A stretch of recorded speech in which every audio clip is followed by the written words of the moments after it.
todos que levassem seus pensamentos ao seu anjo guardião, ao seu mentor, seu guia espiritual, ao seu orixá de fé. Que Oxóssi orixá regente da nossa casa nos traga hoje a clareza mental, nos traga o passo certo, a pisada firme na linha do esclarecimento, que em ação esteja nos trazendo discernimento e clareza mental, e acima de tudo, que Oxalá nos dê compreensão, nos dê fraternidade, nos dê harmonia, que saiamos dessa pequena oficina, na forma de perguntas e respostas, mais leves, mais fraternos do que quando iniciamos, quando adentramos esse pequeno tempo de Umbanda na noite de hoje. Que assim seja. Quem é que gostaria de ser o primeiro a fazer uma pergunta? Fala perto do microfone. Norberto, tem uma tradição... Pode falar mais alto. Tem uma tradição na Igreja Católica que é a promessa. O indivíduo se dirige ao santo protetor, ao Santo Antônio, ao São Jorge, e faz uma promessa. Diz: olha, você me ajuda nessa questão que eu estou enfrentando, o obstáculo, e eu prometo, então, subir de joelhos, enfim, faz a promessa. Essa semana tem uma amiga minha que está passando um obstáculo muito grande e fez uma promessa. E sabendo que eu aponto no Espiritismo, ela me perguntou como é que eu encaro isso. Isso é uma barganha com o mundo espiritual? A promessa, acima de tudo, é um ato de fé. Você não faz uma promessa para um santo, para um orixá, por sobrenatural, se você não tem a fé. Então, ele, como ato de fé, ele é sagrado e deve ser respeitado. Agora, nós que, na nossa caminhada, nos propomos a ser estudiosos da espiritualidade, começamos a ampliar o nosso conceito, nosso entendimento da lei de causa e efeito, de merecimento, de livre-arbítrio. No momento de pressão, de dor, de sofrimento na nossa existência, nós podemos cair no apelo da troca com o sagrado. Mesmo eu tendo consciência, podendo ter consciência que aquilo não é do meu merecimento, ou que de alguma forma me desespero, eu vou lá buscar a promessa como um apelo, um mecanismo de troca. A gente vê esse apelo, às vezes, no momento de desespero. Até a questão, vocês nunca escutaram falar o pessoal trocar karma, vou fazer uma promessa, porque assim, meu karma, isso não quero fazer uma promessa. Aí entra um outro lado, não é um ato de fé, porque o ato de fé da pessoa simples tem que ser respeitado. A pessoa é católica ou é uma outra religião, nós temos que respeitar esse ato de fé. Agora, se você já compreende isso, no momento de desespero, usa isso como troca, como barganha, aí tem consequências de acordo com a sua consciência, do que você entende das leis universais, lei de causa e efeito, merecimento, livre-arbítrio. Tá, pessoal? Então, cada caso é um caso, isso é realmente difícil de opinar isso aí. As religiões incentivam a religião popular, o catolicismo popular incentiva a promessa, o sentido de fé, faz parte, Próximo.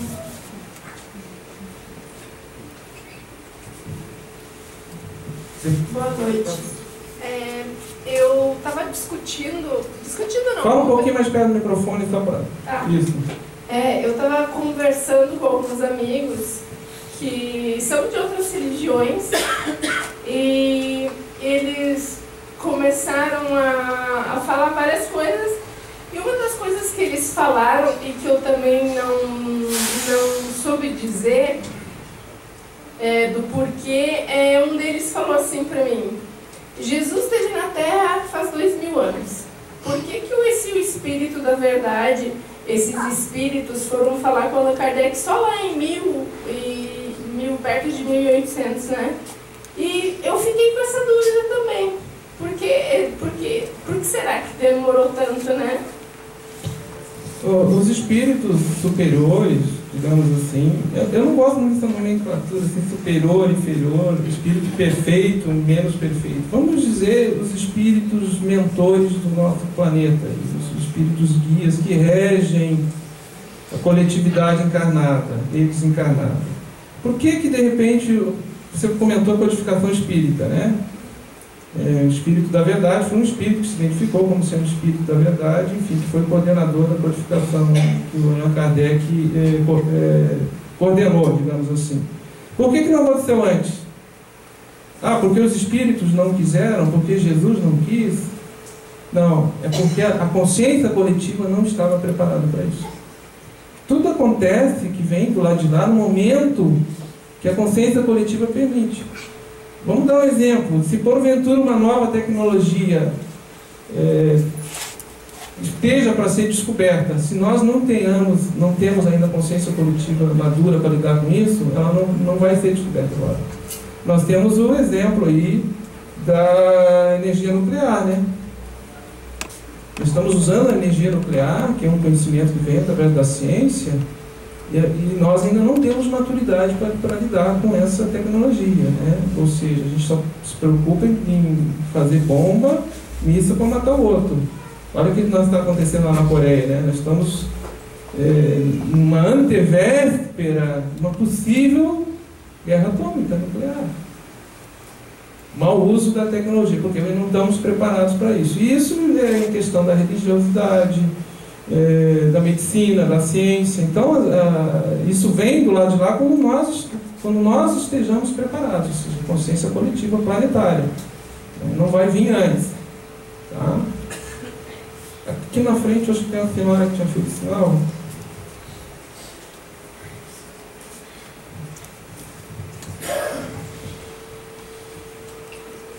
Minha pergunta é, quando uma pessoa está já em fase final do sofrimento, nós temos o direito de, na nossa reza, pedir o desligamento do corpo? Nós não temos esse direito. A pessoa está em fase terminal com sofrimento, está no hospital, eu pedi na minha para desligar. Eu posso orar. E se for o momento cósmico, dentro da lei de causa e efeito, de merecimento, e esse espírito, essa consciência que ali está, naquele corpo, passando um sofrimento, tem amparo, né? Seja orientado e tenha amparo. Esse direito de intercessão cabe ao mundo maior. Nós não temos assim alcance ainda para entender isso. A nossa afetividade, o nosso emocional está envolvido, né? Da mesma forma, ao contrário.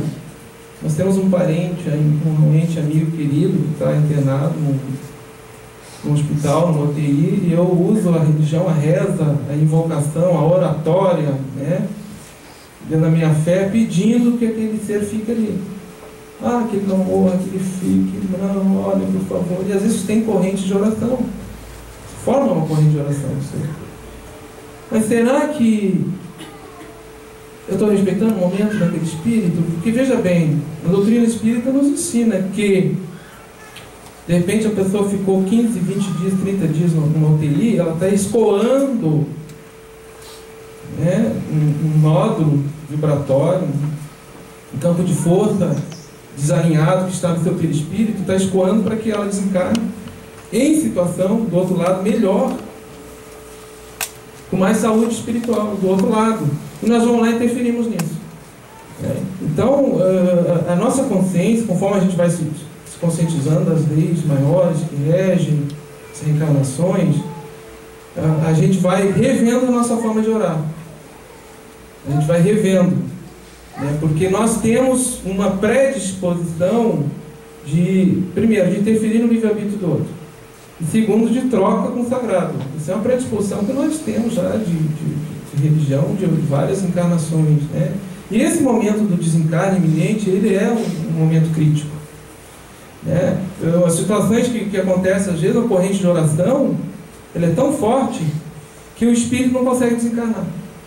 Ele fica aprisionado naquele corpo sofrendo, e os guias, os mentores que são responsáveis pelo desligamento não conseguem chegar perto de tal maneira a corrente mental que se forma em cima de um grupo orando fervorosamente para que aconteça um milagre, para que algo, né, sobrenatural aconteça, que ele se levante, que aquele... Enfim, às vezes Vocês nunca escutaram assim, poxa, fulano estava na UTI, estava com câncer, levantou, ficou bom, surpreendeu os médicos, comeu, estava para dar alta para casa, pô, se encarnou, ninguém esperava. Exatamente, parece que o plano espiritual usa isso para que a atenção dessa corrente de oração ela se desligue, amane, né, para conseguir ir lá e desligar o ser, o espírito, né?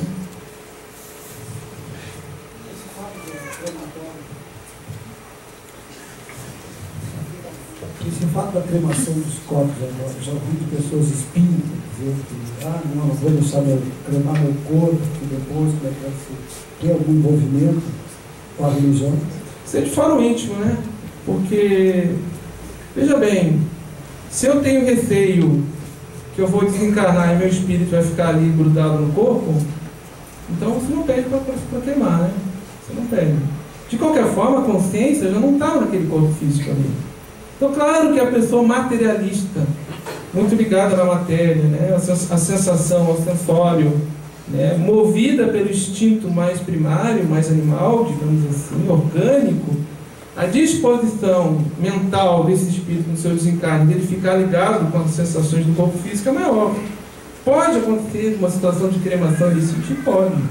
Se ele, pelo espírito dele, a consciência dele está ligada ali com o corpo físico dele. Pode. Agora, é uma questão de espiritualidade, de fórum íntimo, de livre-arbítrio de cada um. Eu, particularmente, acho mais higiênico a cremação. Eu acho que esse corpo físico aqui acabou, vamos seguir a nossa caminhada. E nós nos esquecemos, quantas vezes nós já reencarnamos? Quantas vezes nós já reencarnamos? Várias, né? Quantos corpos físicos eu ocupei que estão ao longo de vários cemitérios aí por esse planeta? São invólucros que vão ficando para trás. Essa é uma realidade, né? Agora, isso é de falo íntimo, né, gente? É difícil, viu, a gente dizer uma perspectiva. O Chico Xavier não quis ser cremado, né? Quis? Chico Xavier era contra. Não, o Chico Xavier não quis ser cremado, dizia, entendia, compreendia, tudo, mas ele disse que ele não queria. Tudo bem, a decisão do Chico Xavier, né?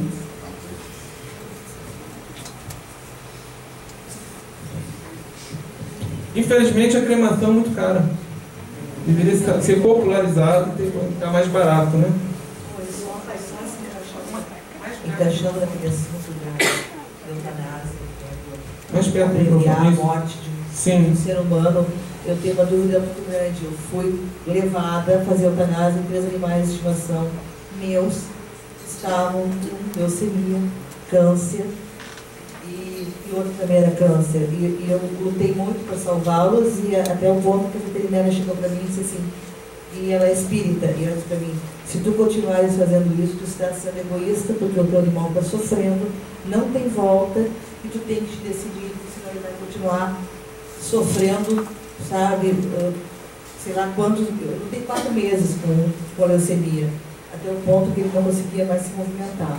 Então eu dei com meus filhos decidiram, nem fui eu que não tive coragem. Mas agora, umas 3 semanas atrás, eu tive que fazer uma outra gata, também, tipo de um câncer, uma doença rápida assim, que ela pegou. E eu rezei muito pedindo a Deus que se fosse para ela sofrer, que nem o anterior, que Ele me desse um bom motivo para decidir logo. Realmente, assim, naquela noite, ela entrou em crise muito forte, não tinha nada que abreviasse a dor dela, né? A gente foi obrigada a fazer uma nova eutanásia, só que isso, assim, várias centros espíritas que eu frequento, e na Umbanda, que eu às vezes vou, sempre me disseram, a gente está aqui para salvar, para ajudar, mas às vezes a gente tem que fazer um ato misericordioso com o animal, porque ele já passou da hora de... Mas aí eu lendo os livros também, espíritas sobre animais, eu aprendi que eles evoluem pela dor, e até que ponto eu posso diminuir essa dor deles. Pelo menos foi pelo livros espíritas, que a evolução deles... Eu fico em choque, né? Será que eu estou agindo corretamente, abreviando a dor desses animais? A teologia das religiões afro-brasileiras, das religiões indígenas, né? Religiões orientalistas, de uma maneira geral, não preconizo que a gente evolui pela dor ou só pela dor. Eu acho que, a senhora comentou a questão dos espíritas, que nós respeitamos, mas eu acho que o espírita gosta muito de evoluir pela dor. Não tem que sofrer. Parece que a nossa encarnação é uma encarnação para sofrer. A Umbanda nos diz diferente. Seja feliz, meu filho. Você tem chance de ser feliz agora, nesse momento. É um outro enfoque. A questão especificamente da eutanásia em animais, primeiro, o animal ele não é individualizado ainda, ele não tem consciência, né? Ele está no processo de evolução da sua consciência até ele encarnar, digamos assim, no plano nominal, né? No corpo humano, né?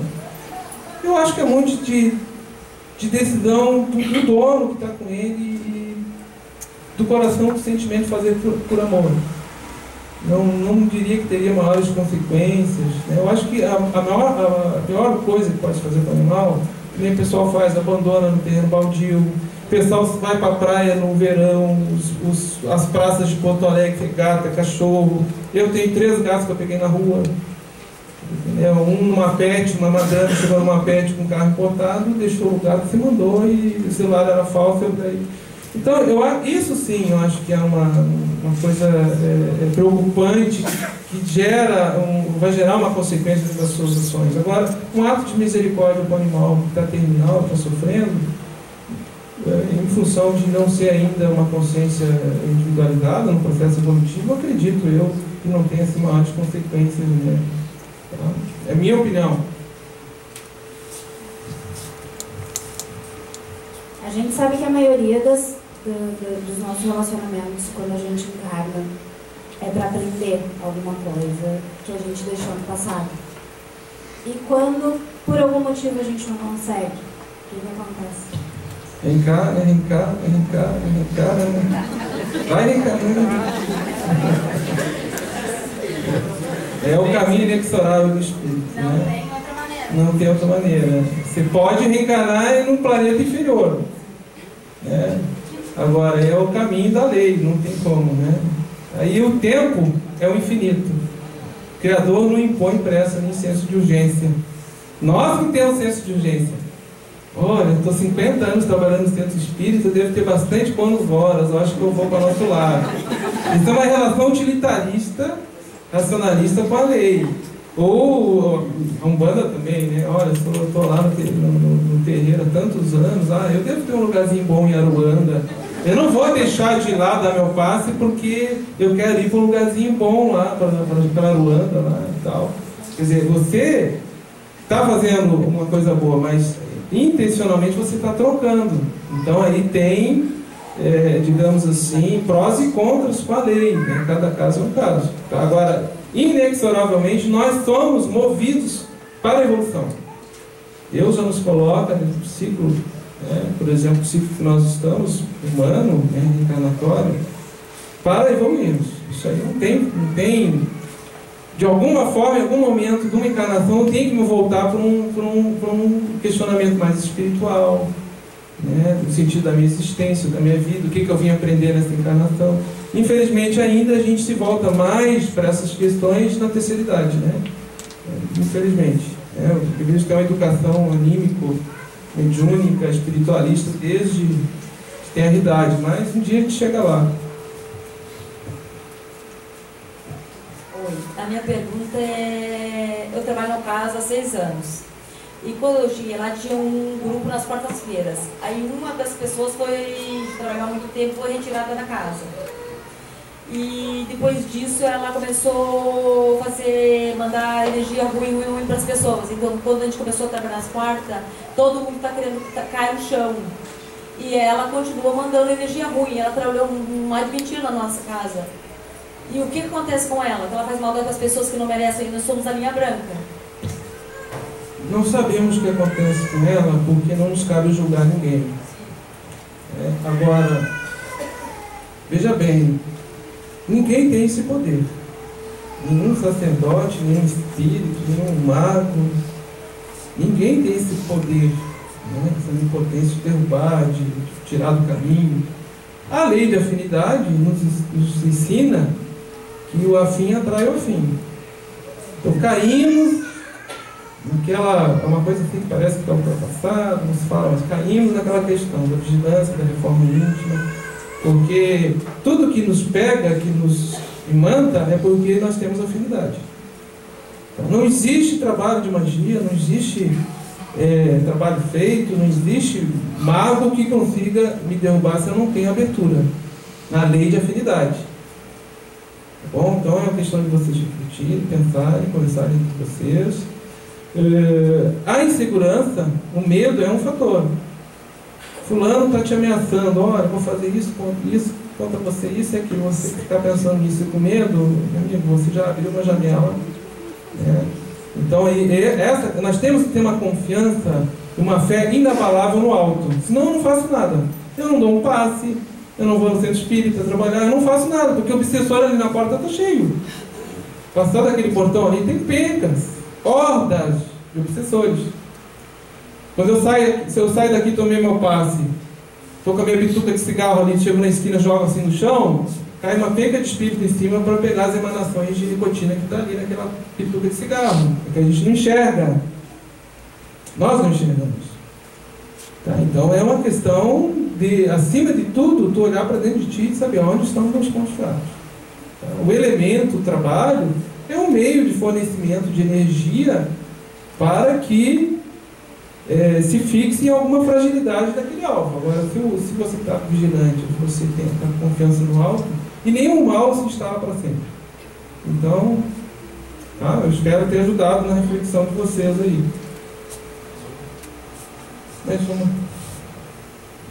Boa noite. Fala mais perto do microfone. Mais perto. Eu tenho, tipo assim, eu não sei se é uma tristeza ou é alguma coisa que eu carrego comigo. Meu pai morreu de câncer. E ele sempre foi batalhador, uma pessoa muito alegre. Ele sempre dizia que não queria sofrer. Ele, daqueles muito apegado à família, tanto que ele trabalhava, fazia as quimio e rádio e ia para casa. Ele não conseguia comer, mas ele comia para agradar a nós. E quando chegou no final, então a gente tem aquela escolha de dar os remédios para sedar e ele partir, ou levar para o UTI para ele sofrer. E eu estava sozinha nesse momento. E eu lembro que eu disse para o médico assim, eu não quero meu pai sofrendo. E naquele momento, começaram o soro com a medicação e ele partiu em questão de 2 horas. E eu até hoje, eu acho que eu fiz uma coisa errada. Que eu praticamente eu interferi, porque de repente, indo para o UTI, para alguma coisa, eu acho que nesse momento eu esqueci de Deus. Veja bem, um ato de amor, quem nos cabe julgar, né? Um ato de amor, com esse coração. Agora, o mais ferrenho juiz é nós em relação a nós mesmos. Eu acho que no momento que você se sente culpada, você se julga e você se exige, ou seja, o mundo espiritual não está aqui para nos julgar, porque nós não sabemos o momento de cada um. A gente não sabe o que relaciona um com o outro, o que te trouxe como pai, como filho, como mãe, o que nós estamos resgatando um com o outro, o que nós estamos resgatando um com o outro. Então são tantas variáveis, minha irmã, que eu acho que você deveria fazer o seguinte: te livra dessa culpa e guarda as lembranças boas e seja feliz.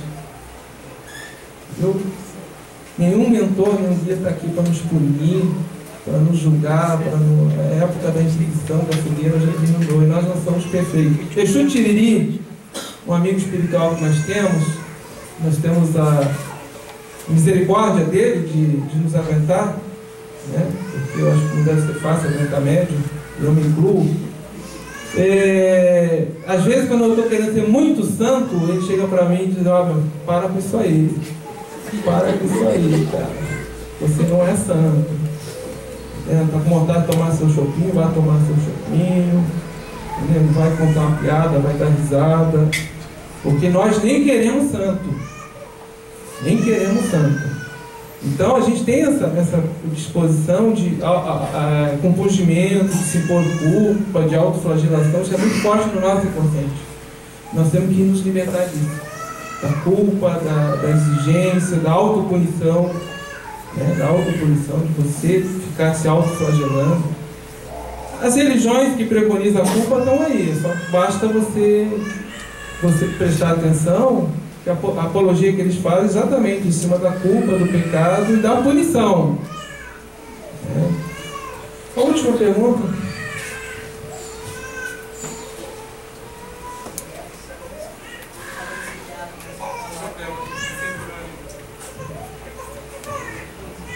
Oi, tudo bem?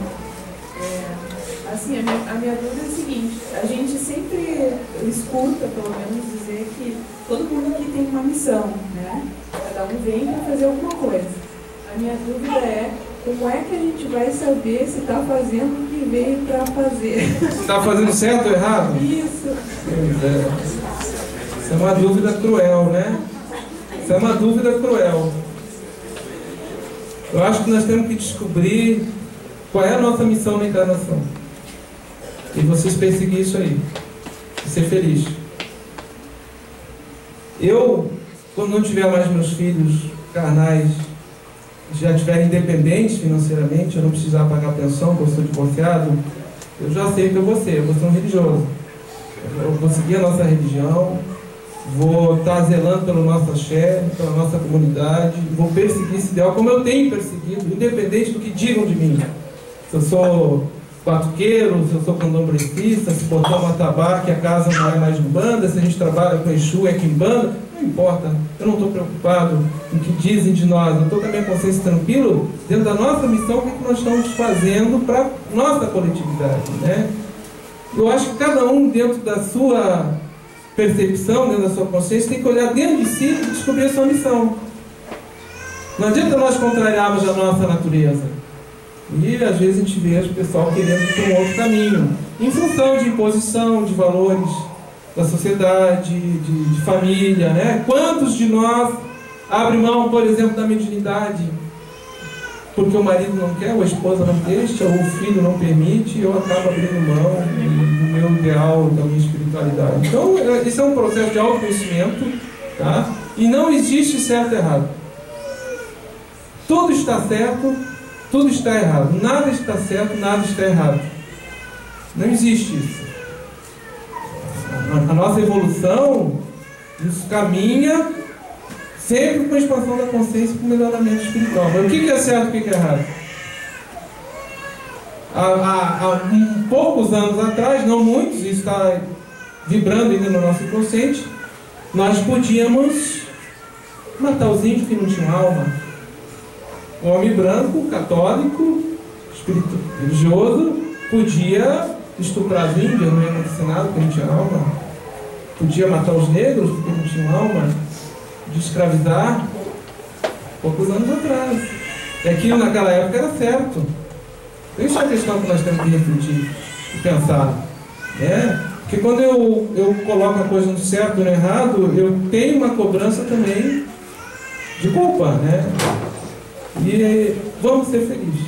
Eu acho que esse é o grande mensagem de espiritualidade, tentar melhorar sempre. Vamos para o nosso ritual do fogo, pessoal.